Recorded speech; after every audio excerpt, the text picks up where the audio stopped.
ഗുണ്ടകളെന്നൊക്കെ നമ്മൾ പറയുന്ന അത്തരത്തിലുള്ള സ്വഭാവ രീതിയിലുള്ള ആളുകളായിട്ട് മാറുന്നതായിട്ട് നമുക്ക് കാണാൻ സാധിക്കും.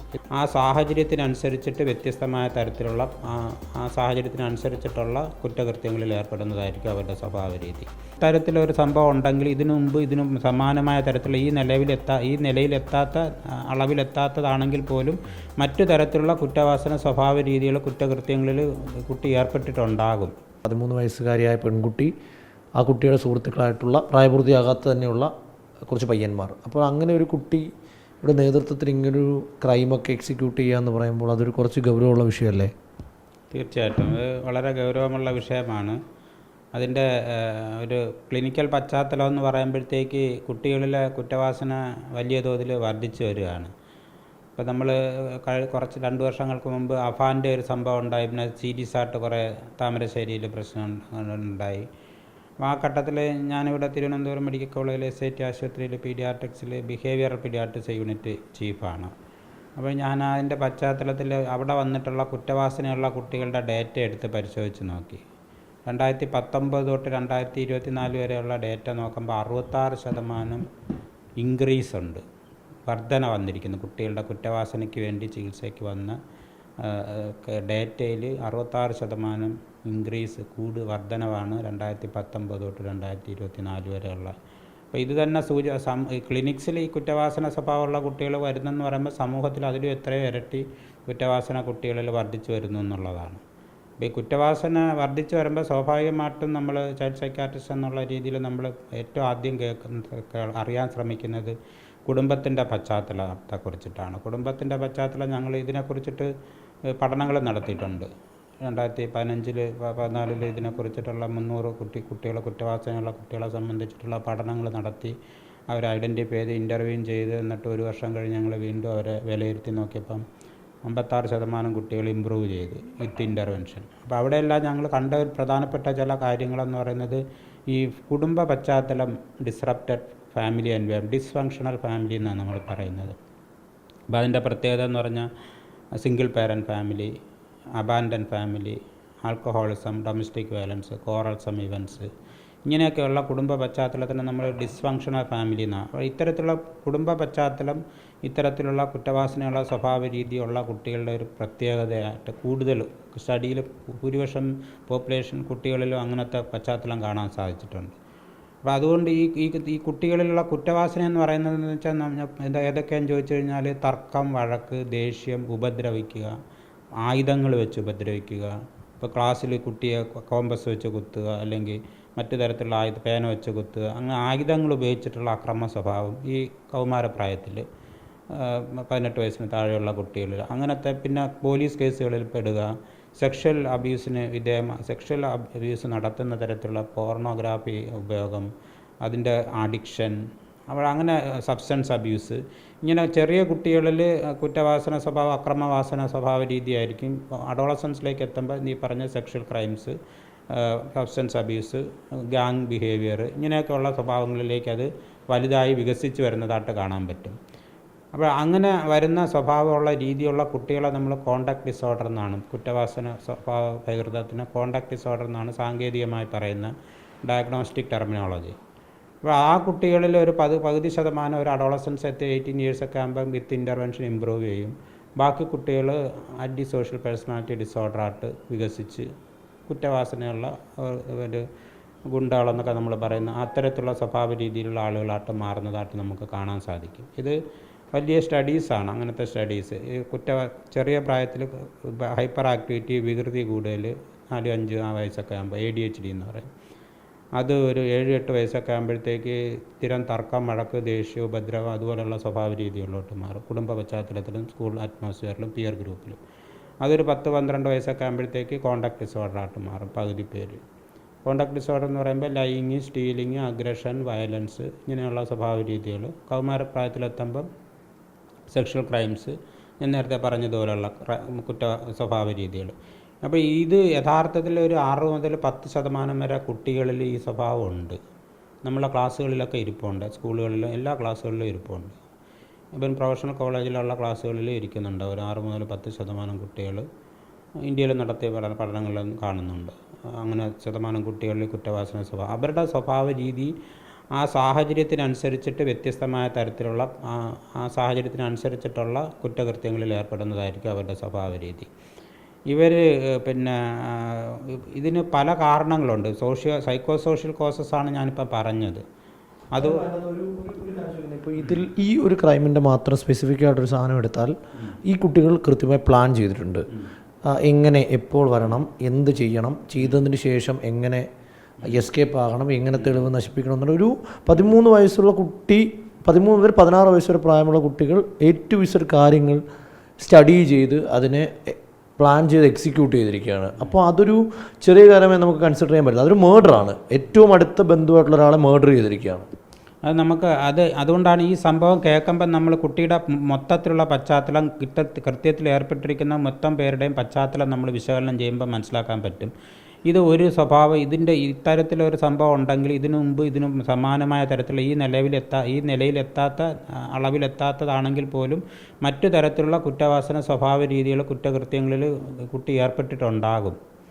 കുട്ടിയും കുട്ടിയുടെ കൂട്ടുകാരും ഏർപ്പെട്ടിട്ടുണ്ടാകും. പിന്നെ ഇവർ ഈ പുതിയ സിനിമകൾ, അതുപോലെ സിനിമയിലൊക്കെ വയലൻസ് വലിയ തോതിൽ വർദ്ധിച്ചു വരുന്നപ്പോൾ സിനിമകൾ, പിന്നെ ഈ കുട്ടി കൃത്യത്തിൽ ഏർപ്പെട്ട കുട്ടിയും കുട്ടിയുടെ കൂട്ടുകാരുടെയൊക്കെ മൊബൈൽ ഫോണൊക്കെ പരിശോധിച്ച് നോക്കിക്കഴിഞ്ഞാൽ നമുക്ക് തീർച്ചയായിട്ടും അവർ എന്തൊക്കെ തരത്തിലുള്ള സെർച്ചിങ് നടത്തിയിട്ടുണ്ട് ഈ കൃത്യത്തിൽ ഏർപ്പെടുന്നതിന് വേണ്ടി എന്നൊക്കെ ഉള്ളതൊക്കെ ഇന്നത്തെ കാലത്ത് പോലീസിന് കണ്ടുപിടിക്കുന്നതിനുള്ള മിക്കവാറും പോലീസിന് അത്തരം രേഖകളൊക്കെ കിട്ടിക്കാണാനാണ് സാധ്യത. പോലീസ് പുറത്തുവിടാത്തത് കൊണ്ടായിരിക്കും. പ്രത്യേകിച്ച് ഇത് എല്ലാ കുട്ടികളും മൈനറായിട്ടുള്ള കുട്ടികളാണ്. അപ്പോൾ കുറ്റവാസന സ്വഭാവ രീതിയുള്ള അതിൻ്റെ എക്സിക്യൂഷൻ എങ്ങനെയാണെന്നുള്ളതിനെ സംബന്ധിച്ചുള്ള നല്ല രീതിയിലുള്ള പ്ലാനിങ് ഇവർ നടത്തിയിട്ടുണ്ടാകും.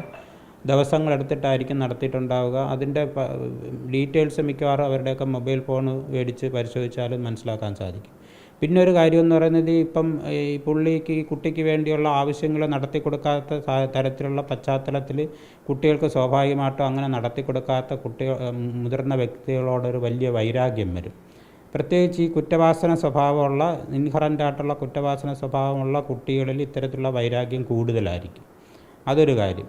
പിന്നെ എന്ന് പറഞ്ഞാൽ മൊബൈൽ ഫോൺ, ഇപ്പോൾ ഐഫോൺ മേടിക്കാൻ വേണ്ടിയിട്ടാണെന്നൊക്കെ പറയുന്നതൊക്കെ എത്രത്തോളം സത്യമാണെന്ന് നമുക്ക് അറിഞ്ഞുകൂടാ. അതൊക്കെ ഇനി കൂടുതൽ അന്വേഷണത്തിലായിരിക്കും വെളി വരുന്നത്. മൊബൈൽ ഫോണിൻ്റെയൊക്കെ കാര്യം പറഞ്ഞു കഴിഞ്ഞാൽ ഈ കുട്ടികൾ മൊബൈൽ ഫോൺ കിട്ടാത്തതിൻ്റെ പേരിൽ വലിയ വഴക്ക് നടത്തുന്ന ഒരുപാട് കുട്ടികളെ നമ്മൾ ക്ലിനിക്കൽ പ്രാക്ടീസിൽ കാണാറുണ്ട്.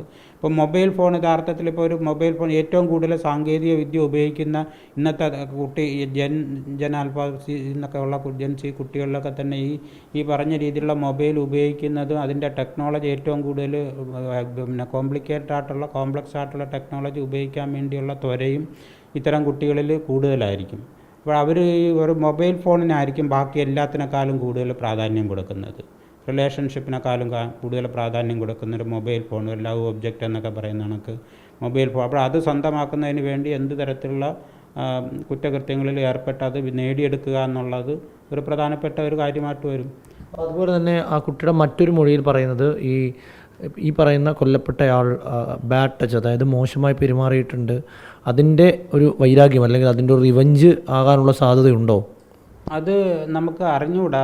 യഥാർത്ഥത്തിൽ ഇത്തരത്തിലൊരു കുറ്റകൃത്യത്തിൽ ഏർപ്പെട്ട കുട്ടിയാണ് ഈ സ്റ്റേറ്റ്മെൻറ്റ് കൊടുക്കുന്നതെന്നുള്ളത് കൊണ്ട് തീർച്ചയായിട്ടും സാധാരണ കുട്ടി കൊടുക്കുന്ന ഒരു സ്റ്റേറ്റ്മെൻറ്റ് പോലെ പറയാൻ പറ്റത്തില്ല. രണ്ടു വശവും അന്വേഷിച്ചാൽ മാത്രമേ അറിയാൻ പറ്റത്തുള്ളൂ. ഇത്തരത്തിലൊരു രക്ഷപ്പെടാനുള്ള മാർഗ്ഗമാണോ അതോ യഥാർത്ഥത്തിൽ സംഭവിച്ചിട്ടുണ്ടോ എന്ന് നമുക്കിപ്പോൾ അറിയാൻ പറ്റത്തില്ല. എന്തായാലും സാധാരണ ഒരു കുട്ടി ബാഡ് ടച്ചിന് ഞാൻ വിധേയമായിട്ടുണ്ടെന്ന് കുട്ടി പറയുന്ന അതുപോലെ നമുക്ക് ഇത് എടുക്കാൻ പറ്റത്തില്ല.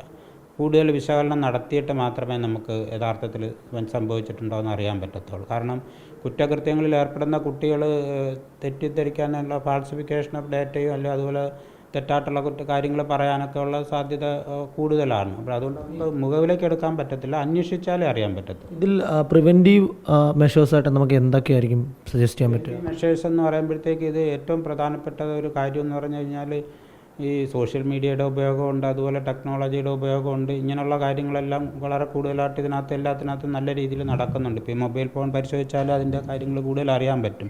അപ്പോൾ നമുക്ക് ഇതിന് പ്രിവെൻറ്റീവ് മെഷേഴ്സായിട്ട് പറയാൻ പറ്റുന്ന കുടുംബ പശ്ചാത്തലത്തിൽ നമ്മൾ കുറേ കാര്യങ്ങൾ നോക്കേണ്ടി വരും. കുടുംബ പശ്ചാത്തലത്തിൽ ഇപ്പം ഈ നമ്മുടെ പേരൻറ്റിങ് എന്ന് പറയുന്നത് ഒരു പ്രധാനപ്പെട്ട കടുത്ത രീതിയിലുള്ള ശിക്ഷണത്തിന് വിധേയമായി അടിക്കൊക്കെ പിന്നെ ഫിസിക്കലായിട്ടുള്ള പണിഷ്മെൻറ്റിനൊക്കെ വിധേയമാകുന്ന കുട്ടികളിൽ സാധാരണഗതിയിൽ കുറ്റവാസന സ്വഭാവവും അക്രമവാസനയും കൂടി വരാൻ സാധ്യതയുണ്ട്.